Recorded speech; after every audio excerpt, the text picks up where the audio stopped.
ஓம் சாந்தி. 14/8/2024 காலை முரளி மதுபன். இனிமையான குழந்தைகளே, சகோதரன் என்பது உங்களுடைய அனாதி உறவாகும். நீங்கள் சாகாரத்தில் சகோதரன் சகோதரிகள். ஆகவே உங்களுக்கு குற்றப்பார்வை ஒருபோதும் ஏற்பட முடியாது. கேள்வி: வெற்றியடைந்த அஷ்டரத்தினங்கள் யார்? அவர்களுடைய மதிப்பு என்ன? பதில்: அஷ்டரத்தினத்தில் வருபவர்களுக்கு மனதில் தவறான சிந்தனைகள் இருக்காது. முழுமையாக தூய்மையான பார்வை இருக்கும். அதாவது கர்மாதீத்த நிலையை அடைகிறார்கள். இவர்களுக்கு எந்த அளவிற்கு மதிப்பு இருக்கிறது என்றால், யாருக்காவது கிரகச்சாரம் பிடித்துவிட்டால் அவர்களுக்கு அஷ்டரத்தினங்களின் மோதிரத்தை அணிவிக்கிறார்கள். இதனால் கிரகச்சாரம் நீங்கிவிடும் என்று நினைக்கின்றார்கள். அஷ்டரத்தினமாக மாறக்கூடியவர்களுக்கு தொலைநோக்கு பார்வை இருக்கின்ற காரணத்தினால் சகோதரன் என்ற நினைவில் நிரந்தரமாக இருக்கின்றார்கள். ஓம் சாந்தி.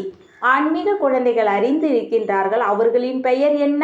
பிராமணன். பிரம்மா குமாரிகள் நிறைய பேர் இருக்கின்றார்கள். இதனால் தத்தெடுக்கப்பட்ட குழந்தைகள் என்பது தெளிவாகிறது. ஏன் எனில், ஒரு தந்தையின் குழந்தைகள் நிச்சயமாக தத்தெடுக்கப்பட்டவர்கள். பிரம்ம குமாரிகளாகிய நீங்கள் தான் தத்தெடுக்கப்பட்ட குழந்தைகள். நிறைய குழந்தைகள் இருக்கின்றார்கள். ஒரு புறம் பிரஜாபிதா பிரம்மாவின் குழந்தைகள், மற்றொரு புறம் பரமபிதா சிவனின் குழந்தைகள். நிச்சயமாக அவர்களுக்குள் தொடர்பு இருக்கும். ஏன் என்றால், அவர்கள் ஆன்மீக குழந்தைகள். இவருக்கு உலகிய குழந்தைகளாகும். அவருடையவர் என்றால் சகோதரன். பிரஜாபிதா பிரம்மாவுடையவர்கள் என்றால் சாகாரத்தில் சகோதரன் சகோதரிகள் ஆவர். சகோதரன் சகோதரி என்ற உறவு இருக்கும் பொழுது தவறான உறவு ஒரு பொழுதும் ஏற்படாது. உங்களுக்கு இவர்கள் அனைவருமே சகோதரன் சகோதரிகளாக மாற்றுகிறார்கள் என்ற குரல் கேட்கிறது அல்லவா? இதன் மூலம் தூய்மையான உறவு இருக்கட்டும். குற்றப்பார்வை ஏற்படக்கூடாது. இந்த பிறவியில் இந்த பார்வை ஏற்படுவதால் எதிர்காலத்தில் ஒருபோதும் குற்றப்பார்வை ஏற்படுவதில்லை. அங்கே சகோதரன் சகோதரி என்று நினைப்பார்கள் என்பது கிடையாது.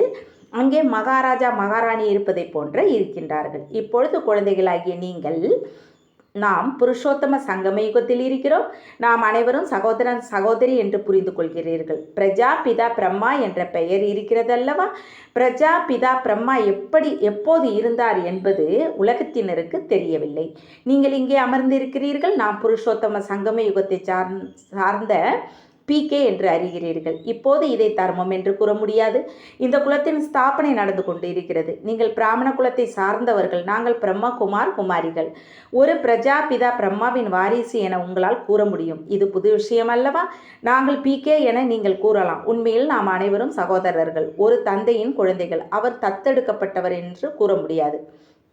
ஆத்மாக்களாகிய நாம் அவருடைய வாரிசு என்பது அனாதியாகும். அவர் பரமபிதா பரமாத்மா சுப்ரீம் என்று அழைக்கின்றார்கள். அனைவருக்குள்ளும் தூய்மை இருக்கின்றது என்று கூற முடியாது. இந்த சங்கம யுகத்தில் தான் தூய்மையை கற்றுக்கொள்கிறார்கள். கலியுக நிவாசி சத்யுக நிவாசி என்று கூறுவது போல நீங்கள் புருஷோத்தம சங்கம யுகத்தை சார்ந்தவர்கள். சத்யுக கலியுகத்தை பலர் அறிந்திருக்கிறார்கள். ஒருவேளை தொலைநோக்கு புத்தி உடையவர்கள் என்றால் புரிந்து கொள்ள முடியும். கலியுகம் மற்றும் சத்யுகத்திற்கு இடைப்பட்ட காலத்தை சங்கம யுகம் என்று கூறுகிறோம். ஒவ்வொரு யுகத்திலும் என சாஸ்திரங்களில் கூறப்பட்டு இருக்கிறது. நான் ஒவ்வொரு யுகத்திலும் வருவதில்லை என பாபா கூறுகிறார். நாம் புருஷோத்தம சங்கம யுகத்தை சார்ந்த குமாரிகள் என்பது புத்தியில் இருக்க வேண்டும். நாம் சத்தியுகத்திலும் இல்லை, கலியுகத்திலும் இல்லை. நிச்சயமாக சத்தியுகத்திற்கு பிறகுதான் சங்கம யுகத்திற்கு பிறகுதான் சத்தியுகம் வரும். இப்பொழுது நீங்கள் சத்தியுகத்திற்கு போவதற்கான முயற்சி செய்து கொண்டு இருக்கிறீர்கள். அங்கே தூய்மை இல்லாமல் யாரும் போக முடியாது. இச்சமயம் நீங்கள் தூய்மையாவதற்காக முயற்சி செய்கிறீர்கள். அனைவரும் தூய்மையாக முயற்சி செய்வது இல்லை. பலர் பதித்தமாக இருக்கிறார்கள். போக போக விழுந்து விடுகிறார்கள். பிறகு மறைந்து வந்து அமிர்தத்தை அருந்துகிறார்கள். உண்மையில் அமிர்தத்தை விட்டுவிட்டு விஷத்தை அருந்துபவர்களை சிறிது காலத்திற்கு வரவிடுவது இல்லை. ஆனால் அமிர்தத்தை அளித்த விகாரி அசுரர்கள் மறைந்து வந்து அமர்ந்து விட்டார்கள் என்று கூறப்பட்டு இருக்கின்றது. இந்திர சபையில் இது போன்ற அப்பவித்திரமானவர்கள் மறைந்து வந்து அமர்ந்தார்கள் என்றால் அவர்களுக்கு சாபம் ஏற்படும். ஒரு தேவதை ஒரு விகாரியை அழைத்து வந்தார். அவருடைய நிலைமை என்னாயிற்று என்று ஒரு கதை கூறுகின்றார்கள். விகாரிகளாக இருப்பவர்கள் நிச்சயமாக விழுந்து விடுவார்கள். இது புரிந்து கொள்ளக்கூடிய விஷயமாகும். விகாரிகளால் முன்னேற முடியாது. அவர்கள் சென்று கல்லாக மாறிவிட்டனர் என்று கூறுகின்றனர். மனிதர்கள் கல்லாகவோ மரமாகவோ மாறுகின்றார்கள் என்பது கிடையாது. கல் புத்தி ஆகிவிட்டார்கள். இங்கே வருவதே தங்க புத்தியாக மாறுவதற்காக. ஆனால் மறந்த விஷயத்தை அறிந்தினால் கல் புத்தியாக இருப்பார்கள் என்பது தெளிவாகிறது. சாஸ்திரங்களில் கூட இவ்வாறு தான் எழுதப்பட்டு இருக்கிறது. இது எதிரிலேயே புரிய வைக்கப்படுகிறது. இந்திர சபை என்று பெயர் வைக்கப்பட்டு இருக்கிறது. பூக்கராஜ் தேவதை என்று விதவிதமான தேவதைகளை காண்பிக்கிறார்கள். ரத்தினங்களில் கூட வரிசை கிரமம் இருக்கிறது அல்லவா? சிலர் மிகவும் நல்ல ரத்தினமாகவும் கொஞ்சம் குறைவாகவும் இருக்கிறார்கள். சில ரத்தினங்களின் மதிப்பு மிக குறைவாகும், சிலரின் மதிப்பு மிக அதிகம். 9 ரத்தினங்களின் மோதிரம் நிறைய செய்கிறார்கள், விற்பனை செய்கிறார்கள். பெயர் ரத்தினங்கள் என்பது ஆகும். இங்கு அமர்ந்து இருக்கிறார்கள் அல்லவா? இது வைரம், இது மரகதம், இது மாணிக்கம், இது புஷ்பராகம் கூட இருக்கிறது. இரவு பகல் வித்தியாசம் இருக்கிறது, அவற்றின் மதிப்பிலும் நிறைய வித்தியாசம் இருக்கிறது. இவ்வாறு தான் மலர்களுடன் ஒப்பிடப்படுகிறது. அவைகளிலும் பலவிதம் இருக்கின்றது. யார் யார் எத்தகைய மலர் என குழந்தைகளுக்கு தெரியும். பிராமணிகள் வழிகாட்டிகளாக வருகிறார்கள், அவர்கள் நல்ல மலர்கள். சிலர் மாணவர்கள் கூட புரிய வைப்பதில் மிகவும் கூர்மையாக இருக்கின்றார்கள். பாபா பிராமணிகளுக்கு மலர் கொடுக்காமல் அவருக்கு கொடுத்தார். கற்றுக் கொடுப்பவர்களை விட அவர்களுக்கும் நல்ல குணம் இருக்கிறது. சிலருக்கு கோபம் என்ற பூதம், பேராசை என்ற பூதம் என்ற அவகுணம் இருக்கிறது. இவர் மனசுக்கு பிடித்த வழிகாட்டி, இவர் 2ஆம் நபர் என்று பாபாவிற்கு தெரியும். ஒரு சில வழிகாட்டிகள் இந்த அளவிற்கு பிடித்தமானவர்களாக ஆவது கிடையாது. எவ்வளவு மாணவர்களை யார் அழைத்து வருகிறார்களோ அவ்வளவுதான் அவர்கள் பிடித்த மாணவர்களாக இருக்கின்றார்கள். கற்றுக் கொடுப்பவர்களே மாயையின் தாக்கத்தில் வந்து விகாரத்தில் விழுந்து விடுகிறார்கள். சிலர் புதைக்குழியில் வெளியே எடுப்பதற்கு தானும் மாட்டிக்கொள்கிறார்கள். மாயா மிகவும் கடுமையானதாகவும் குற்றப்பார்வை மிகவும் ஏமாற்றுகிறது என குழந்தைகள் புரிந்து கொள்கிறார்கள். குற்றப்பார்வையோடு இருக்கிறவரை சகோதரன் சகோதரிகளுக்கு என்று டைரக்ஷன், அதாவது ஸ்ரீமத்து கிடைத்திருக்கிறதோ அதன்படி நடக்க முடியாது. நல்ல பார்வை குற்றப்பார்வையாக மாறிவிடுகிறது. குற்றப்பார்வை விலகி உறுதியான தூய்மையான பார்வை அடையும் நிலைக்கு கர்மாதீத்து நிலை என்று பெயர். இந்த அளவிற்கு தன்னை சோதித்து கொள்ள வேண்டும். ஒன்றாக இருந்தாலும் விகாரத்தின் பார்வை கூடாது. இங்கு நீங்கள் சகோதரன் சகோதரியாக இருக்கிறீர்கள். இடையில் ஞான வாள் இருக்கிறது. நாம் பவித்திரமாக இருக்க வேண்டும் என்று உறுதியாக உறுதிமொழி எடுக்க வேண்டும். ஆனால் பாபா ஈர்ப்பு ஏற்படுகிறது, அந்த நிலை இன்னும் உறுதியாகவில்லை என்று எழுதுகிறார்கள். இப்படி ஆகக்கூடாது என்று முயற்சி செய்து கொண்டு இருக்கிறார்கள். முழுமையாக தூய்மையான பார்வை ஏற்படும் பொழுதுதான் வெற்றி அடைய முடியும். எந்த ஒரு விகார எண்ணங்களும் ஏற்படாத நிலைக்குத்தான் கர்மாதீத்து நிலை என்று பெயர். இந்த குறிக்கோளை அடைய வேண்டும். எவ்வளவு அதிசயமான மாலை உருவாகுகிறது! 8 ரத்தினங்களின் மாலை உருவாகுகின்றது. நிறைய குழந்தைகள் இருக்கின்றார்கள். சூரிய வம்சம், சந்திர வம்சம் இங்கேதான் உருவாகுகின்றது. அவர்கள் அனைவரையும் சேர்த்து முழுமையாக தேர்ச்சி ஸ்காலர்ஷிப் அடையக்கூடியவர்கள் 8 ரத்தினங்கள் தான். இடையில் அவர்களை ரத்தினமாக மாற்றக்கூடிய வைரம் சிவனை வைக்கிறார்கள். இதனால் தான் இந்த ரத்தினங்கள் உருவாகுகிறது. கிரகச்சாரம் பிடித்துவிட்டால் 8 ரத்தினங்களின் மோதிரத்தை அணிகிறார்கள். இச்சமயம் பாரதம் முழுமையிலும் ராகுவின் கிரகச்சாரம் பிடித்து இருக்கிறது. முதலில் ரிஷபதி, அதாவது பிரகஸ்பதி தசை இருக்கிறது. நீங்கள் சத்தியுக தேவதைகளாக இருந்தீர்கள், முழு உலகையும் ஆட்சி செய்தீர்கள். பிறகு ராகு தசை வந்துவிட்டது. இப்பொழுது நம் மீது என கூறப்படுகிறது. நம் உலகத்திற்கு அதிபதியாக இருந்தபோது பிரகஸ்பதி, இப்போது ராகுதசை பிடித்து விட்டது. எனவே நாம் சோழியை போன்று மாறி இருக்கிறோம் என ஒவ்வொருவரும் புரிந்து கொள்ள முடியும். கேட்க வேண்டிய விஷயம் இல்லை. இந்த தேர்வில் தேர்ச்சி அடைந்து விடுவோமா என்று குருக்களிடம் சென்று கேட்கிறார்கள். இங்கே கூட பாபாவிடம் நாங்கள் தேர்ச்சி அடைந்து விடுவோமா என்று கேட்கிறார்கள். இவ்வாறு முயற்சி செய்து கொண்டே இருந்தால் ஏன் தேர்ச்சி அடைய மாட்டீர்கள்? ஆனால் மாயை மிகவும் சக்தி வாய்ந்தது, புயலை கொண்டு வருகிறது. இச்சமயம் சரி, இன்னும் போக போக இன்னும் நிறைய புயல் வந்தால், இப்பொழுது நீங்கள் யுத்த மைதானத்தில் இருக்கின்றீர்கள். பிறகு நான் எப்படி உத்தரவாதம் அளிக்க முடியும்? முன்பு மாலையை உருவாக்கினார். அதில் யாருக்கு 2வது 3வது இடத்தை ஒதுக்கினாரோ அவர்கள் இன்று இல்லை, ஒரேடியாக முள்ளாக மாறிவிட்டார்கள். எனவே பிராமணர்களின் மாலையை உருவாக்க முடியாது என்று பாபா கூறுகின்றார். யுத்த மைதானம் அல்லவா இன்று பிராமண, நாளை சூத்திரன் ஆகிவிடுகிறார்கள். விகாரத்தில் விழுந்து விடுகிறார்கள். இவ்வாறு எல்லா இடத்திலும் இருக்கிறார்கள். ஒரு ராஜ்யத்திலிருந்து சென்று இன்னொரு ராஜ்யத்தில் சரணடைந்து விடுகிறார்கள். அவர்களும் பார்ப்பார்கள், தனக்கு பயப்படுபவர் என்று தெரிந்தால் அடைக்கலம் கொடுத்து விடுவார்கள்.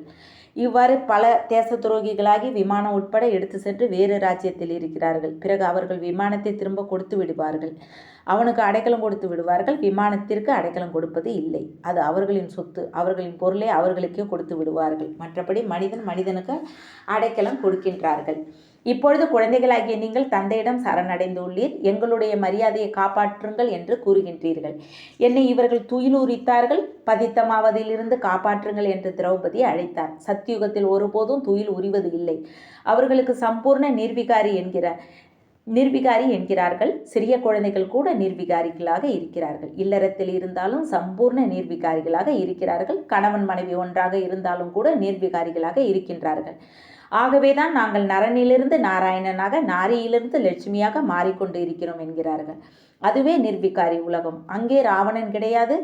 அதற்கு ராமராஜ்யம் என்று பெயர். ராமர் என்று சிவபாபாவிற்கு தான் கூறப்படுகிறது. ராமரின் பெயரை ஜபித்தல் என்பதன் பொருள் தந்தையை நினைவு செய்தல் ஆகும். ராம் ராம் என்று கூறும்பொழுது புத்தியில் நிராகாரர் தான் இருக்கிறார். ராம் ராம் என்று கூறுகின்றார்கள், சீதையை விட்டு விடுகின்றார்கள். கிருஷ்ணனின் பெயரை எடுக்கும் பொழுது ராதையின் பெயரை விட்டு விடுகிறார்கள். இங்கே தந்தை ஒருவரை அவர் என்னை மட்டும் நினைவு செய்யுங்கள் என்று கூறுகின்றார். கிருஷ்ணரை பதித்த பாவனர் என்று கூற முடியாது. சிறுவயதில் ராதையும் கிருஷ்ணனும் சகோதரன் சகோதரி கிடையாது. வெவ்வேறு ராஜ்யத்தினர். குழந்தைகள் தூய்மையானவர்களாக இருக்கின்றார்கள். குழந்தைகள் மலர் போன்றவர்கள். அவர்களுக்குள் விகாரத்தின் பார்வை இருக்காது என்று பாபா கூறுகின்றார். பெரியவர் ஆகின்ற பொழுது பார்வை மாறுகின்றது.